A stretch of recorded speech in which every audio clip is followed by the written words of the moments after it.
fire performance is thought to date back to Persia, more than 2,000 years ago. Today, we are still fascinated by fire, but it goes without saying that you shouldn't try this at home. Fire, breathing and eating are impressive skills that take years to master. But how do these performers do it when they're quite literally playing with fire? For that, they need to really understand the science of combustion. Fire is a chemical reaction between oxygen, a fuel that's usually started with heat energy. And fire performers use their understanding of these three crucial elements to manipulate their flame. Dr. Tim Cockerill, a fire-breathing scientist, is going to reveal some red-hot tricks of the trade. The only secret to eating fire is following the rules of physics. So there's our flame. Now, at the very top, it's very hot. It'll be very hot up there. Very hot up there. However, down here, towards the bottom, it's a lot cooler. We always tip our head right back so the heat is going upwards, away from our face, rather than towards our face. You never breathe in, of course. If you breathe in, you'd explode your lungs, which is very, very bad news.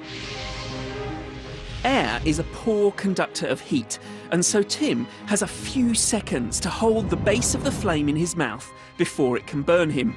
He closes his lips around it, starving it of vital oxygen and extinguishing the flame. But I want to know the secrets of the most impressive and dangerous stunt in the fire breather's repertoire: the human volcano. The real key to its success is in understanding the chemistry of your fuel and its ability to mix with the oxygen in the air. Different fuels have different volatilities. So this fuel, for example, is not very volatile, so it's not evaporating very much. So there's not much vapour mixing with the oxygen. So if I take a match and throw it in, it just goes out. It doesn't light the fuel. Whereas this fuel is a very volatile fuel. So there's a lot of evaporation, there's a lot of vapour mixing with oxygen. So if I take a match and do the same thing, it ignites straight away. Tim needs to create a huge fireball that erupts from his mouth. But surprisingly, it's not a highly volatile fuel that he uses. If we were to use a high volatile fuel like alcohol, there'd be a danger that the big flame that you produce could jump back to your mouth and set the rest of the fuel in your mouth on fire, and that's a bad idea. So what we do is we actually use a tiny amount, a teaspoon maybe, of low volatile fuel, but we mix it really efficiently with the air. The secret to this is all in the art of spitting.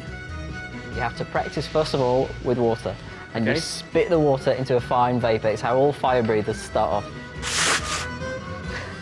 Not bad as a first attempt, but look at all that fuel that's dribbled down your face. Also, you were leaning over the flame like that, so that would have gone straight up onto your moustache, onto your hair. I had better leave this highly dangerous stunt to the professional. Tim sprays the fine fuel mist over the torch. The finer the spray, the greater the surface area of the fuel droplets that are available for the oxygen to react with. He stays below the flame while also thrusting forward, creating a huge travelling ball of fire. Having learnt these scientific tricks of the fire-breathing trade, I am, if anything, even more impressed by their skills and by the flame that they manipulate.